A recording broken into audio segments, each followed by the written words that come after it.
Imagine a world without pain, without conflict, without discomfort. A world where everyone is entertained, well-fed, sexually satisfied, and perpetually distracted. Sounds like paradise, doesn't it? Now ask yourself, would you still call it freedom? Because freedom is not comfort. Freedom is not the absence of suffering. Freedom is the presence of choice, even when it hurts. In Brave New World, Aldous Huxley envisioned a society not ruled by terror, but by pleasure. Citizens weren't beaten into submission. They were seduced into it. A perfect, painless prison. They laughed. They loved.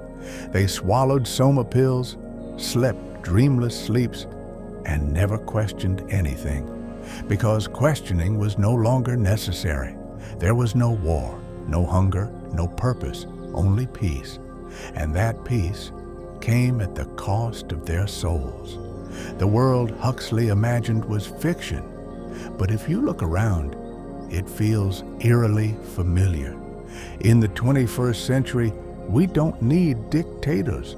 We have algorithms. We have pleasure on demand. We have 24/7 entertainment. We carry our distractions in our pockets. We measure our worth in notifications. We trade our time, not for money, but for dopamine. We no longer fear censorship. We fear boredom. And that fear has created a society where silence is unbearable and reflection is rare. Because reflection leads to discomfort, and discomfort leads to truth. And truth is dangerous. So instead, we drown ourselves in short videos, in mindless sex, in drugs, prescription or otherwise. We take soma by different names now. Adderall, Instagram, Netflix, Pornhub, Uber Eats. The tools have changed. The outcome has not. We are still being trained, not with pain, but with pleasure, not forced to comply, but rewarded for obedience. And the most terrifying part? We like it.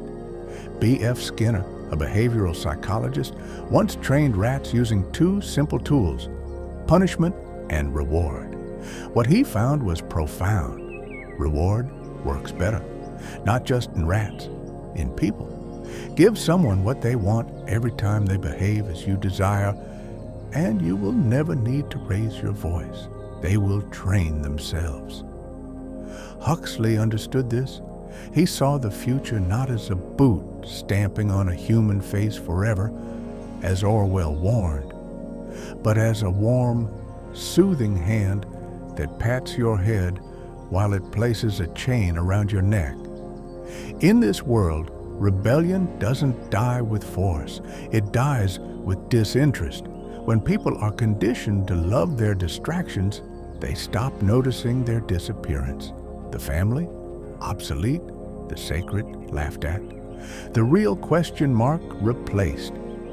The world has not become harsher, it has become softer. And in that softness, we are losing ourselves. True tyranny doesn't scream, it whispers. It doesn't demand obedience, it offers convenience. It doesn't chain your body, it cradles your mind. Today, the average person spends more time touching a screen than touching another human being. We consume media not to think, but to forget. We don't ask, what's true? We ask, what's next? Every click is a choice, every swipe a surrender, and yet we say, I'm free, because we still vote, we still travel, we still choose what show to binge. But these freedoms are a mirage, distractions that keep us from noticing that the walls around us are closing in, padded with pleasure.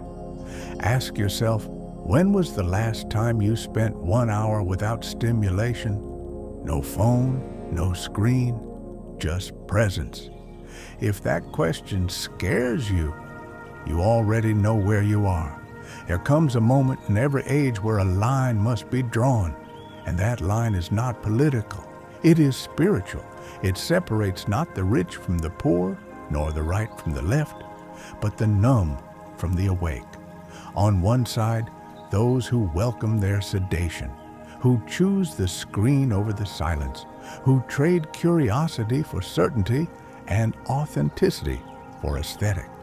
On the other side, those who dare to feel, to think, to suffer consciously. These people still cry, still rage, still wrestle with existence because they are alive. And they remember that being human means discomfort, growth, depth. To be awake is not to be happy all the time. It is to be real. And in a world that begs you to be distracted, reality becomes an act of rebellion.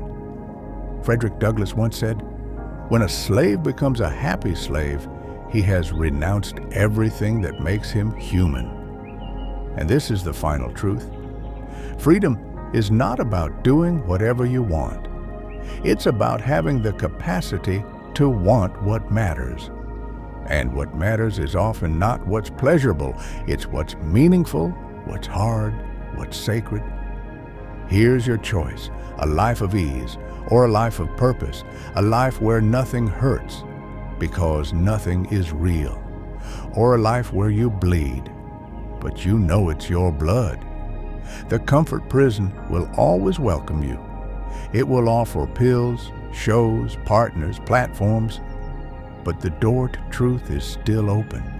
And if you step through it, trembling, uncertain, fully awake, you will meet the one thing they never wanted you to find: yourself.